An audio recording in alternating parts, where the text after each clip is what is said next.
What's up, Packers fans? Aaron Rivers here with Andy Herman, Pack-A-Day, Don, and purveyor of fine Packers takes all over the internet. Andy, how are you on this Cut Down Tuesday? I think I made it through cuts, which is good. I didn't know if I was going to make that.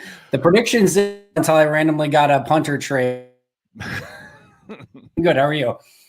I'm doing all right. I am obviously devastated by the news that Kabion Ento has been released. I asked for privacy at this very personal time. But other than that, I think the headlines are clear here.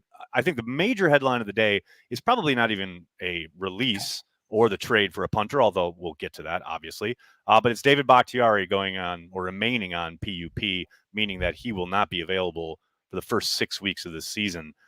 I can't say I'm surprised, especially given the Packers' penchant for looking long-term. What do you think of that move, and how do you think Elton's going to hold up at left tackle this first kind of month plus of the season?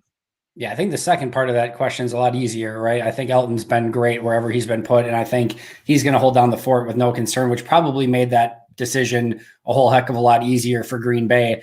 Because as we know, the opposite of what you said, what was it, Martellus Bennett, who said that they just rush people out there. And right. But no, I think that was probably the smart decision. Although, wasn't it like last week where somebody told Aaron Rodgers in a press conference that Bakhtiari was going to be on PUP, and then he misunderstood it, but then he checked over and he's like, "Are you sure that's like?" Yeah, looked at Tom, right? Yeah, he's like, "Is that really legit?" It did feel for a while that he potentially would be back before that 6 week period, but when you have somebody that's as talented and as great as Elton Jenkins is to be able to move over there, I think they're going to be able to survive 6 weeks. And I think it's probably best for the Packers, both now and long term, to let Bakhtiari get healthy, but still slightly surprising.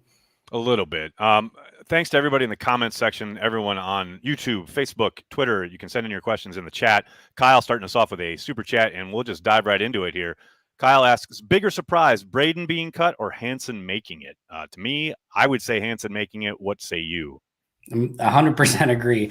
I almost said the Aaron Nagler 1,000,000% agree, but yeah, I totally agree either way. Percentages always go up. You know this. So, I mean, the thing with Hansen is from last training camp to this training camp, he never really looked fully in place. They released him a season ago. They kind of brought him back in the practice squad.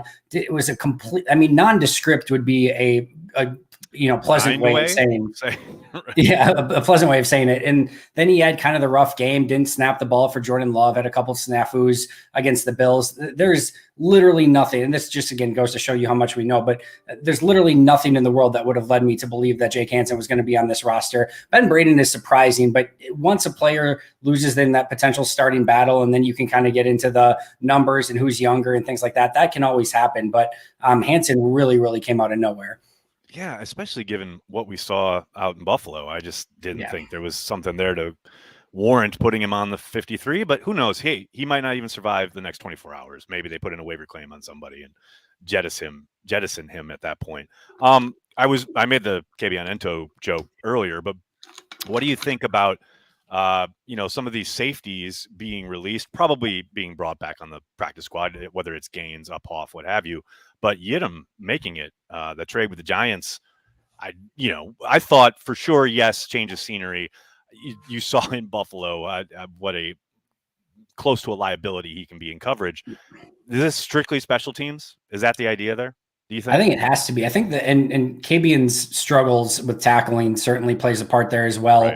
Right. For as fun as he is as a player and his ball skills, you still have to be an overall player. And especially when it comes down to special teams, you got to be able to tackle. And that was obviously an issue for Ento there towards the end. But I think the thing that was so surprising is Yadam is set to make $310K more than Kabion Ento. And I think if all things are equal, I think Yadam, a little bit stronger, a little bit more physical, better tackler, probably better special teams guy. But man, I know $310K is not like, whoa, but like it's not breaking the bank. But like for a team that's kind of tight against the cap and, kind of maybe looking for some ways to save money, I didn't think they go in that direction, especially when Ento has a couple of years of team control left and Yadam doesn't. But sometimes those change of scenery trades, I guess, work for both sides. Josh Jackson made the initial 53 in New York. Yadam made it in Green Bay. So didn't look like either of those guys were going to make their respective rosters, and now they did on new teams. So we'll see, but I definitely think special teams played a major part here.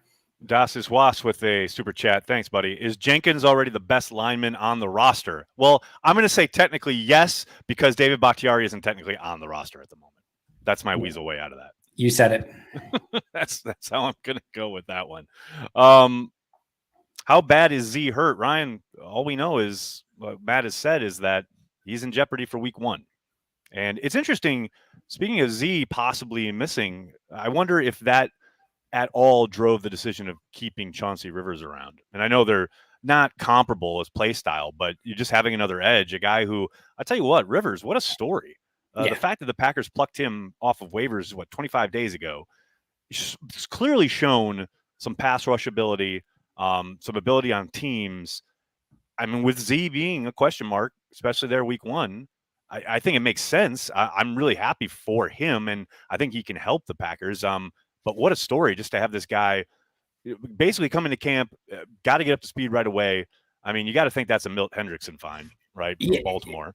Very well could be. And here's the other crazy thing. We're just talking about how like we don't know things or whatever, but and how could we know some of this stuff? How can you possibly predict some of the things where the Ravens didn't want this guy on their 90-man roster? It's not like they cut him down at 53. Like they didn't want, there were 90 guys on the roster and they're like, nope, not this guy. Not this guy. And then he comes to the Packers and makes their 53. Meanwhile, the Texans are trading draft picks to get Kadar Hallman to make sure he's on the roster, not a contingent pick, a complete draft pick to get him on the roster, and they release him. Like there's just, I mean, this is just, it goes to show the NFL, like try predicting this stuff, but some teams may not totally know what they're doing at times. Hey, wait, now, wait a second. You talk about trying to predict, and people give people like yourself and myself, we're on the internet, we cover the Packers, we eat, sleep, live, and breathe this stuff. Yep.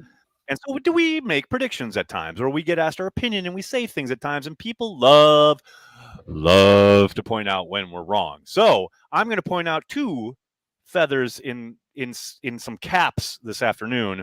For myself, Jack Heflin was back in March. He's on the 53. I know you liked him a lot.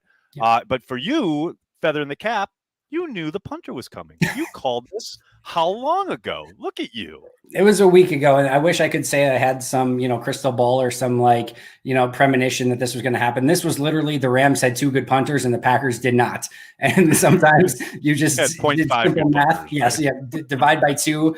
You each get 1, and it sort of makes sense at the end whether that was going to maybe be a claim or a trade. It just made sense that both Rams punters were better than the one Green Bay had. Now that doesn't always work that way, but sometimes it does, and that's literally all there was to that. I mean, you got to love the fact that he's got cold weather experience, punting in Buffalo, averaging 50.8 yards per punt in Buffalo. I mean, obviously 8 of those games aren't in Buffalo, but 8 of the games are in Buffalo, and a number of those are cold weather games. And 50.8, yes, please. And the left foot too, which we know Belichick is right? Like a crazy savant for left-footed punters, trying to make the spin a little bit different for returners. So I think there's a lot of potential there. And again, I don't think you could go wrong with trying something different at this point. Massimiliano, I'm going to destroy your name. How are you? Thanks for the super chat. How concerning is to start with an offensive line with 2 rookie starters? Go Pack Go from Italy. Thanks for tuning in. What do you think, Andy? Is it concerning to have 2 rookie starters along the offensive line? If they were bad rookie starters, I'd be concerned. But so far, I mean, there's always some concern, right? Like you never know. Maybe they're going to mix up a call or things like that. But man, everything I've seen out of Myers and Newman so far has been nothing short of really impressive. And I have no trepidation going into the season with the 2. I also think it really helps that you've got some players like a John Runyon Jr., or Lucas Patrick, some guys who can fill in if all of a sudden one of them isn't up to task. But I have very little doubt going into the season that those 2 guys can handle it. Will there be some hiccups along the way? Unquestionably, but those 2 are ready to go. And the sooner you can start getting them snaps, the sooner they're going to really progress in their careers and be damn good football players. What do you think about the wide receiving group kind of playing out the way it did? It's kind of funny how it was such a focus this offseason, especially online, people talking about the quote battle. And then obviously the Randall Cobb thing happens. And all of a sudden you're like, wait, there's this 5 and then maybe somebody else. And now today that question pretty much gets answered with EQ is gone. Winfrey is gone. These guys, Begleton's gone. You got to think a number of them probably back on the practice squad, but it's kind of funny what a non-event that position group turned out to be. Yeah, I mean, it was going to be a four-way battle royal, and then Right. Funchess gets hurt, Winfrey gets hurt. Actually, Winfrey gets hurt, then Funchess gets hurt, EQ gets hurt, and Malik Taylor not only last man standing, but went out and took the job by the horns Playing when given the well. That's the opportunity. thing. He didn't like do it by default, right? No. I mean, the fact that he's out there skying on some of those back shoulder throws, and then balling out on teams, it's just a great story. And it's funny how he was there last year. He made it over the much ballyhooed Jake Kumaro because of his special teams, and everyone kind of counted him out heading into camp. It was just kind of funny how that worked out.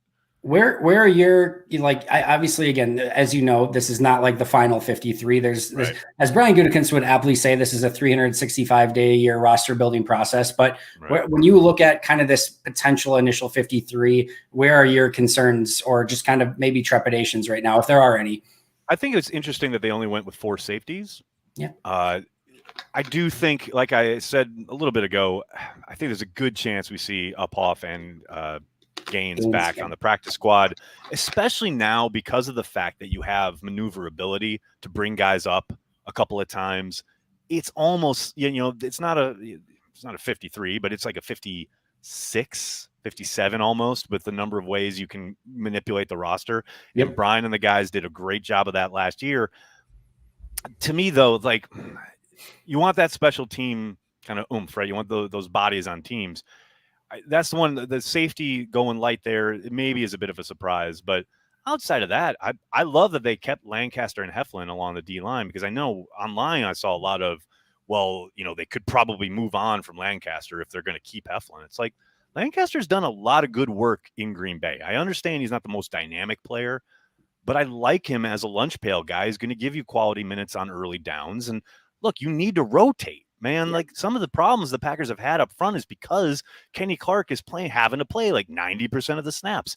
I love the idea of being able to rotate not only Lancaster, Heflin, but now TJ Slayton on early downs. And yes, you are going to have Kenny up there, but now you can, maybe give Kenny a bit of a blow from time to time on early downs and have him in there on third down. Get him some one-on-one opportunities, because I do think, as Corey Linsley has said, he's one of the toughest guys in the league to block. Let him showcase that. So I was really happy they went that route on the defensive line.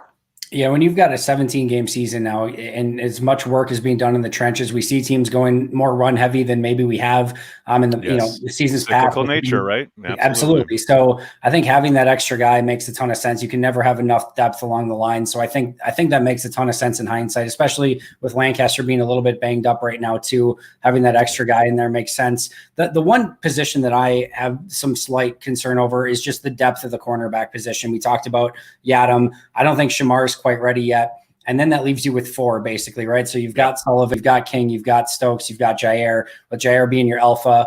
But after that, I think, if it starts getting, you get a couple injuries here or there, and Shamar or Yadam have to play, I think that starts getting fairly shaky fairly quick. Now, most teams don't exactly have great number 5 or 6 corners, so fair enough. But that's the one position where I have slight trepidation for. I hear you there. My one thought there, and I did kind of wonder this coming into the day, is perhaps because of a new scheme, we know the penchant for Pettine to play dime so much more than basically any other coordinator his last 2 years in Green Bay.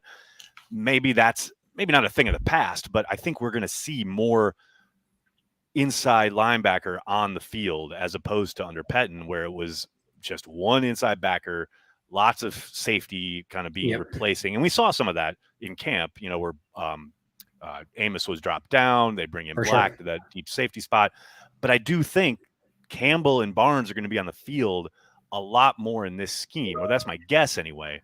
So you're not going to have as many safety cornerback kind of combos, and hopefully not as much intermixing and all the guys running on and off and some of the delay of games you take because of the miscommunication. I think things are going to be a little bit more solidified. So maybe, and this is, obviously just guesswork, throwing stuff against the wall. Maybe they thought, okay, this is our nickel. That's basically our base. Past that, we don't expect to be using 6-7 defensive backs a game. You know what I mean? So, but I very much get you. And that, like you said, though, that is kind of the lot in life for an NFL team in general. Like, you get a spate of injuries at any position, you're going to get down to guys you don't want on the field pretty quickly, and at some point, those depth guys are going to have to play. You just hope it's not because of injury. It's disappointing they didn't put 53 Pro Bowlers on their roster this season. I mean, really. I mean, obviously that's what I would have. I would have done too. I mean, clearly same that's page. it. Somebody just asked about the inside linebacker position. Ty Summers is back. Is Brandy here so she can throw something at the computer? You know what's funny is, Kamal Martin obviously getting released, I think, was a bit of a surprise. I know his play last year was not great, but you and I were both there last summer during camp when things were shut down and there was only a handful of people.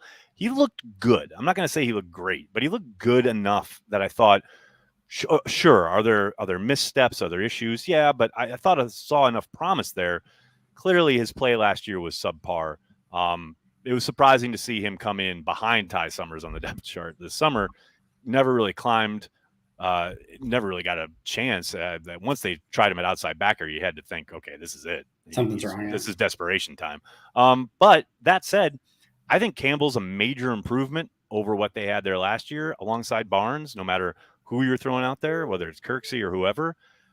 Past that, again, I just don't worry about it too much because, as you were just like, most NFL teams, your frontline guys go down. Most teams don't have 3-4 guys rolling deep on the depth chart, especially at inside backer in a league where 70% of your snaps are in nickel. Oren Burks looks a little bit better too. We'll see what that looks like if he actually. All right. I'm not sold on the Oren Burks stuff. All right. Hey, I'm far from sold. I said he looks better. That is a very small hill to climb at this point. So true. I hear you though. I hear you're right. You're right. Hey, I will. Hey, props to Oren because I think he's working his ass off. And look, you loved what you saw against the Texans, right? When Barry's sending him and he's making tackles behind the line of scrimmage, he's sacking the quarterback. It's great when you're being called a gap blitz every other down like that. Go in there with wild abandon, time up that blitz. It's awesome. But we saw against the Jets when you're having to play in space, all the old problems showed up. Whether it was interior offensive linemen getting up on him and erasing him in the running game, whether it's his getting caught peeking in the backfield and his guys leaking out, oh, there's a 20-yard gain. I don't ever see that becoming like a regular thing for Burks from scrimmage. But I will say the guy is really good on special teams. He is undoubtedly one of their core special teams players. So I'm for it for that reason alone. No doubt about it. Let's see what we got. McDuffie can flash. Brett, what did you think, Andy, about McDuffie's camp and or preseason? Because he was not available for such a long time, but I do think he certainly made a case as soon as he was, available to be on the football field.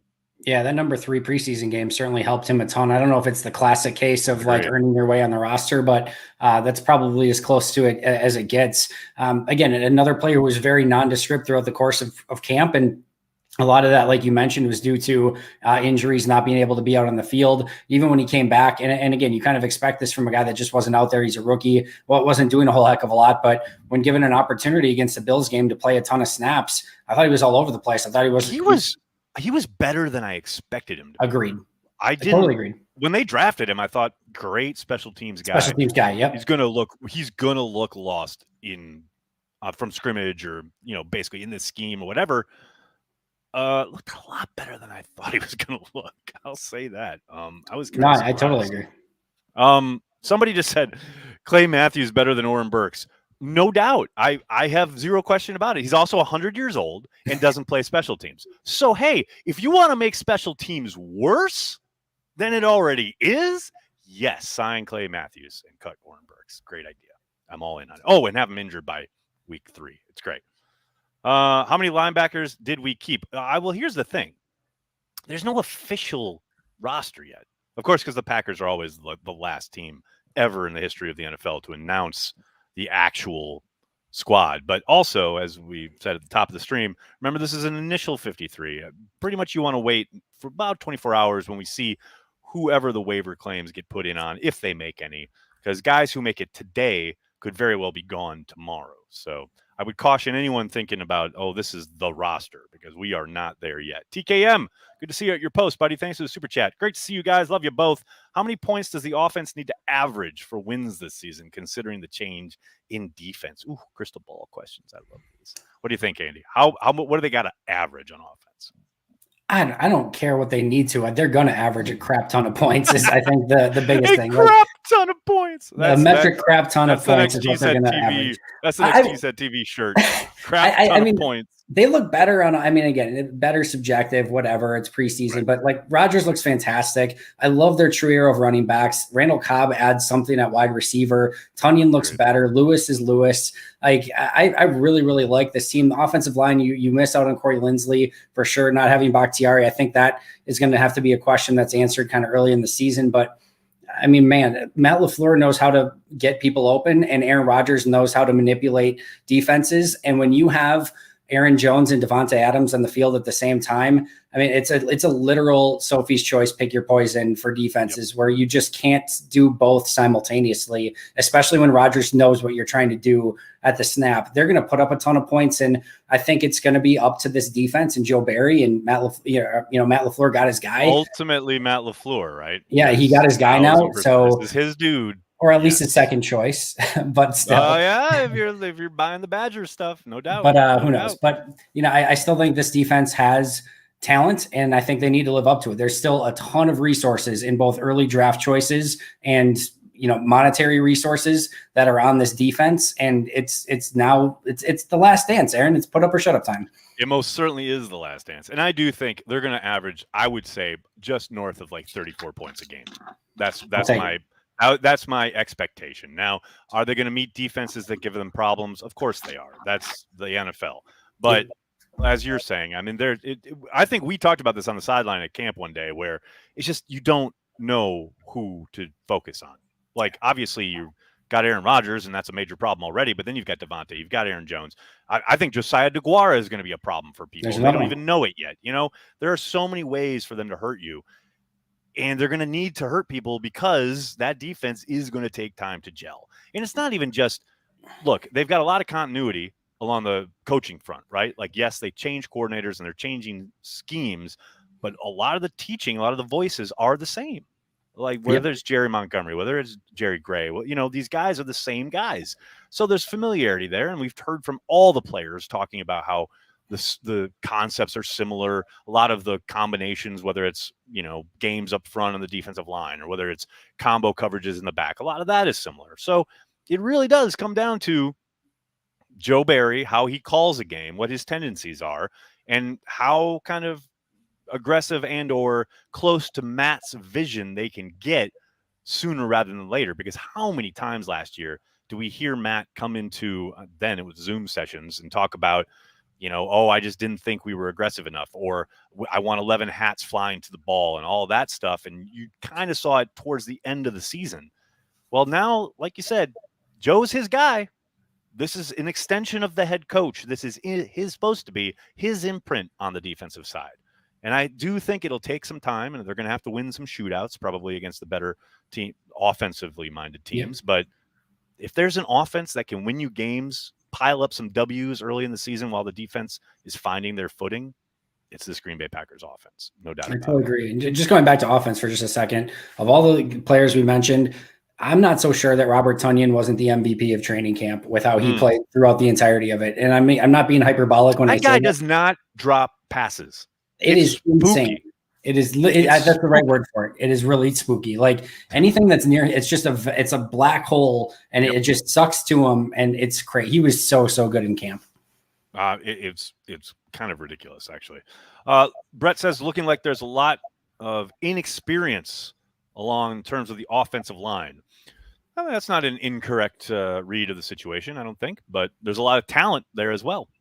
And if there's a coach that I trust to mold that talent, it's Adam Stenavich. I mean, the job he's done here in Green Bay since being hired, especially after kind of the hand-wringing that was going on locally, especially on the beat about letting go of James Campen. Man, I was definitely kind of one eyebrow raised at that decision, but man, did Matt LaFleur call it right on that. And here we go. Okay, go ahead.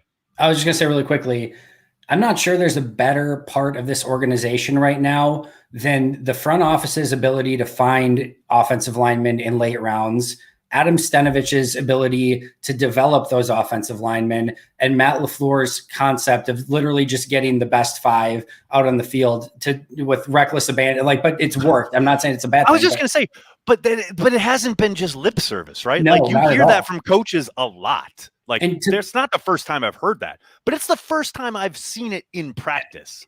And to the point where to week. Yeah, to the point where a guy will play left tackle one week and you have the same 5 guys next week, and then he might be at right guard and switching up because of the matchups across.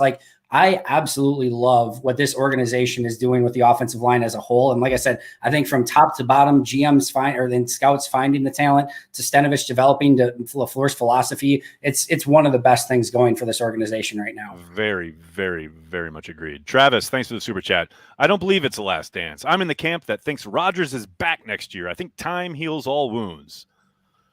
Whoo, Travis. That's a can of worms right there, buddy. Let me just say this.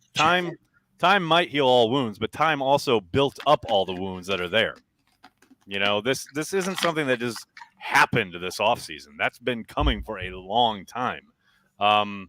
Put me firmly in the camp that this is the last dance. What do you think, Andy?